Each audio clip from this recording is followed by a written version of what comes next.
Missing link हे काँग्रेसच्या काळामध्ये सुरू झालेला प्रकल्प आहे. काल माननीय मुख्यमंत्री मोदयांनी विधानसभेमध्ये जे काही सांगितलं की काँग्रेसने याला नाकारलं होतं. काँग्रेसने याला नाकारलं नव्हतं की खोटं रेकॉर्डवर माननीय मुख्यमंत्र्यांनी काल आणलेलं आहे. याच्यामध्ये या पद्धतीनं जो खर्चाचा विषय होता, त्या टेक्निकल साईट ज्या होत्या या तपासणीच्या दृष्टिकोनातून मुख्यमंत्र्यांनी जे काही पॉईंट दिले होते त्या पॉईंटमध्ये त्या पद्धतीने नोंद त्या ठिकाणी केली गेलेली आहे. आणि त्याच्यामुळे हा जो प्रकल्प आहे हा जो कागद आहे हा मुख्यमंत्र्यांचा एक साईड आहे, जेव्हा साईड त्याच्यावरून काढलेला आहे. त्यांच्याच एक रेकॉर्डला आहे 3,000 म्हणजे जवळपास याच्यामध्ये जे सुरुवातीला जो खर्च होणार होता तो खर्च 3,000च्या जवळपास होता. आणि मग हा खर्च जसं जसं मग ऑक्टोबर मध्ये आपण पाहिलं असेल की ऑक्टोबर मध्ये या ठिकाणी जवळपास 6,000 कोटीच्या वर याला त्यांनी सुरुवात केली. आणि 6,000 कोटीवरून सुरुवात केल्यानंतर हा प्रकल्प आता आपण पाहतोय की जवळपास 7,181 कोटी रुपयामध्ये पूर्ण झालेला आहे. आता माझा प्रश्न या निमित्तानं असा आहे की सरकारने एवढा पैसा का लागला? जवळपास एका किलोमीटरला 540 कोटी रुपये या प्रकल्पावर खर्च केला गेलेला आहे. आता 540 कोटी रुपये अगर एका किलोमीटरवर खर्च केला गेला असेल तर याची माहिती जनतेला प्रॉपर दिली पाहिजे. हे पैसे तुम्ही या रूपाचे किती कर्ज काल विकासाचं जे महान दृश्य माननीय मुख्यमंत्र्यांनी विधानसभेत दाखवलं हे आपण पाहिलं असेल की त्याच्यामध्ये राज्यावर यांचं सरकार आल्यानंतर किती कर्ज अशा प्रकल्पावर केला गेलेला आहे आणि हे पैसे कुठून वापस घेणार आहे. पर्यायानं महाराष्ट्राच्या जनतेवर कर्जाचा बोजा लादून आम्हीच विकास पुरुष आहोत या पद्धतीची भूमिका मांडण्याचं काम काल मुख्यमंत्री करत होते. पण त्याच्यात एक गोष्ट आम्हाला खटकली की त्याच्यामध्ये माध्यमालाही त्यांनी सांगितलं की तुम्ही महाराष्ट्राची बदनामी करता, देवेंद्र फडणवीसची नाही. मग देवेंद्र फडणवीस, उद्धव ठाकरे असतील, शरद पवार असतील किंवा उद्या नाना पटोलेवर टीका केली तर मग हे का महाराष्ट्राची बदनामी होते? म्हणजे त्यांनी केलं तर ते योग्य. आणि सरकार म्हणून टीका करायची ही व्यवस्था लोकशाहीमध्ये आहे. विरोधकांनी टीका केली नाही म्हणजे टीका करू नये अशा पद्धतीचा नवीन व्यवस्था महाराष्ट्राच्या राजकारणात आणि तेही सभागृहामध्ये धमकवण्याचं काम माध्यमाला आणि विरोधकांना जे काल मुख्यमंत्र्यांनी केलं ते निंदनीय आहे. मी त्याची निंदा करतो. आणि हा जो प्रकल्प आहे मिसिंग लिंक या प्रकल्पाचं पूर्ण प्रेझेंटेशन, याची ब्ल्यूप्रिंट आणि याचं श्वेतपत्रिका सरकारने लोकांच्या समोर मांडावं जेणेकरून परवाची झालेली घटना ही घटना का झाली, कशामुळे झाली याचं वास्तविकता त्यांनी मांडावी. ही भूमिका आज आम्ही विधानसभेत मांडणार आहोत.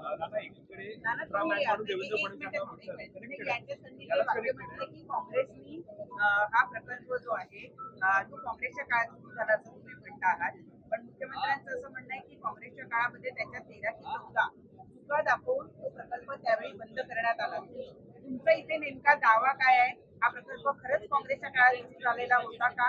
आणि त्यावेळेला मग काँग्रेसने काय त्याचं एस्टिमेट काढलं? मी तुम्हाला सांगितले की ते एस्टिमेट आलं होतं की 3,000 कोटीच्या जवळपास आलेलं आणि ते पैसे आमच्यासाठी पर्यायानं राज्याच्या जनतेसाठी जास्त होत होते. टेक्निकल साईड हे जे काही पॉईंट त्याच्यामध्ये काल मुख्यमंत्र्यांनी सांगितलं की एवढे पॉईंट त्याच्यामध्ये काढले गेले होते. मुख्यमंत्र्यांनी जाहीर करावे कोणते पॉईंट घेतले होते. ते फाईल तर त्यांच्याजवळच आहे. आम्ही रद्द केलेला नव्हता प्रकल्प. आम्ही तो प्रकल्प महाराष्ट्रासाठी, कारण की देशामध्ये त्यांनी सांगितलं की देशामध्ये हे पहिलं अशा पद्धतीचा प्रकल्प झालेला आहे आणि ही भूमिका काँग्रेसचीच होती. काही तुम्ही नवीन केलं नाही. तुम्ही एवढे पैसे का खर्च केले? पर किलोमीटरवर 540 कोटी रुपये या मिसिंग लिंक मध्ये तुम्ही खर्च केलेले आहेत. ते एवढे पैसे कसे खर्च झाले याची श्वेतपत्रिका त्यांनी जाहीर करावी. दूध का दूध पाणी होईल. म्हणजे भ्रष्टाचाराची व्यवस्था निर्माण करून भ्रष्टाचाराला सपोर्ट करणं, राज्याच्या जनतेवर कर्ज लादून त्याच्यामध्ये लूट करणं हा कुठला नवीन आयाम महाराष्ट्राच्या राजकारणात आलेला आहे. हे माहिती घेण्याचा अधिकार आमचा आणि माध्यमाचाही आहे. आणि काल माध्यमांनाही त्यांनी या पद्धतीनं आम्ही पाहून घेऊ अशा पद्धतीची धमकी विधानसभेत देणं, विरोधकांवर धमकी करणं हा खऱ्या अर्थानं महाराष्ट्राच्या इतिहासात ही पहिली कालची घटना असेल की मुख्यमंत्र्यांनी सगळ्यांना विरोधकांना धमकवण्याचं काम केलं. ही खऱ्या अर्थानं ही काळा दिवस म्हटलं तरी चालेल अशी घटना काल झाली.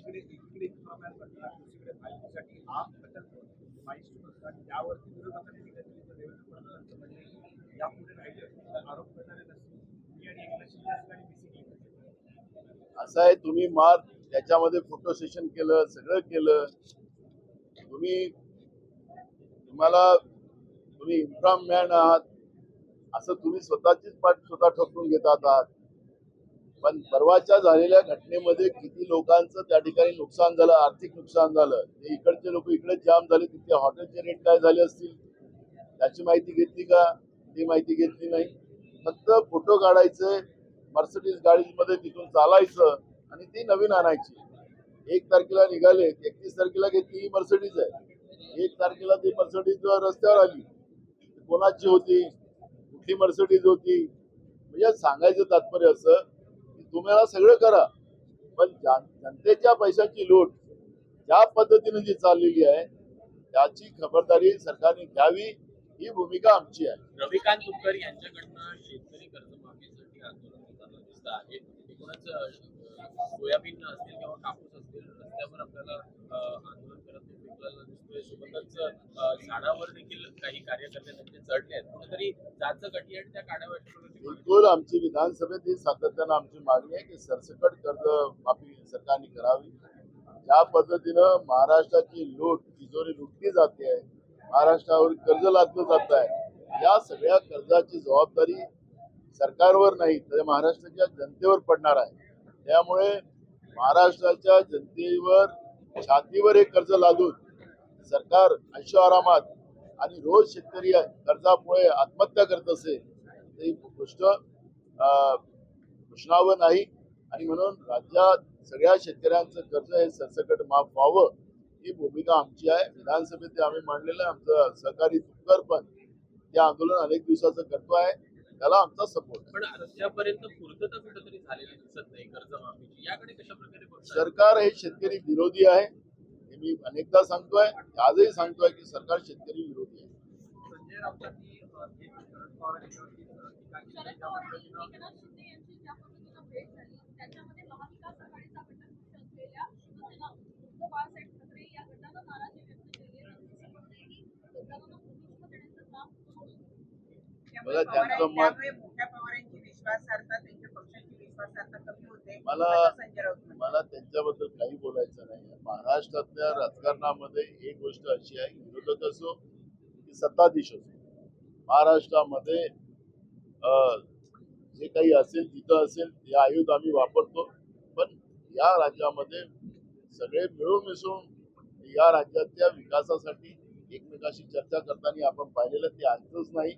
त्यामुळे शरद पवार आणि एकनाथ शिंदे साहेब अगर भेटले असतील आणि त्यांच्या काही, कारण की ते राज्याचे उपमुख्यमंत्री आहेत, त्यांच्याकडे काही काम असेल, भेटणं म्हणजे चुकीचं होतं असं मला वाटत नाही. म्हणून त्याच्यामध्ये कोणी काय बोलावं हा विषय नाही. पण महाराष्ट्राचं जे काही राजकारणाचे जे काही व्यवस्था राहिलेली आहे त्याला कोणी कोणाचा विरोध असेल तर मला माहिती नाही. पण थेटपणे शरद पवारांवर कुठेतरी अविश्वास दाखवणं तो त्यांचा प्रश्न, मला काही त्याच्यावर प्रतिक्रिया द्यायची नाही. पण महाराष्ट्राचं जे काही राजकीय व्यवस्था आहे ही राजकीय व्यवस्था सगळ्यांनी मिळून काम करावं हीच व्यवस्था राहिलेली आहे. विरोधक काम करतात आणि याचा अर्थ मांडावं एकमेकाच्या विरोधात असं होऊ शकत नाही. त्यामुळे मला असं वाटतं की त्याच्यावर मला प्रतिक्रिया द्यायची नाही. सार्वजनिकरित्या शिव्या देणारे संजय राऊत म्हणतात की महाराष्ट्राला सुसंस्कृत मुख्यमंत्र्यांची गरज आहे. मला त्याच्यावर कुठली नो कॉमेंट. समृद्धी महामार्गावरती देशी दारू विकली जाते याच्यामध्ये जे व्हिडिओ समोर आलेले आहेत आणि पेट्रोल पंप त्या ठिकाणी त्या ठिकाणी अशा पद्धतीने ही दारू विकली जाते. आम्ही काय म्हणालो, नुसतं देशी दारूच नाही पेट्रोल पंपवर, तुम्हाला ड्रग्स आता शाळेच्या पर्यंत पोहोचलेले आहेत, लहान मुलांपर्यंत ड्रग्स पोहोचलेले. महाराष्ट्रात कायदा सुव्यवस्था राहिला नाही. महाराष्ट्र हे कुर्ता पंजाबासारखं करून ठेवलेलं आहे. त्यामुळे जी काही परिस्थिती आहे, जे तुम्ही आता सांगितलं त्याचे व्हिडिओ पण फिरतात आहे, ड्रग्सचे पण व्हिडिओ फिरलेले आहेत, शाळांच्या कॉलेजच्या जवळपर्यंत पोहोचलेला आहे, तेही पोहोचलेले आहे. त्याच्यामुळे आपल्याला सगळ्यांना माहिती आहे की महाराष्ट्रामध्ये कायदा सुव्यवस्था राहिली नाही, म्हणून ह्या सगळ्या गोष्टी फोपावल्या शिवसेनेचे आमदार नितीन पडोळे म्हणतात, पोलिसांच्या सहभागानुसारच हे सगळं चालू आहे. मी सांगितलं ना, कायदा सुव्यवस्था राहिला नाही म्हणजे पोलिसांच्याच आणि सरकारच्याच माध्यमातून चाललेलं आहे, हे नाकारता येत नाही. काल नसीम खान यांनी शरद पवारांची भेट घेतली. साधारणपणे पाऊण तास दोन्ही चर्चा झाली. कुठेतरी नाराजीची चर्चा आहे. नसीम खान भेटले तर काय फरक पडला आमच्या? अरे हो, भेटले तर काय फरक झाला? शरद पवार साहेबांना भेटलं म्हणजे काय बिघडलं काय? अधिवेशन आता शेवटच्या टप्प्यात उद्या शेवटचा दिवस आहे. विरोधकांचं आंदोलन पाहायला आम्हाला पायऱ्यावर नाही, आता सभागृहात गाजवायचं आम्हाला.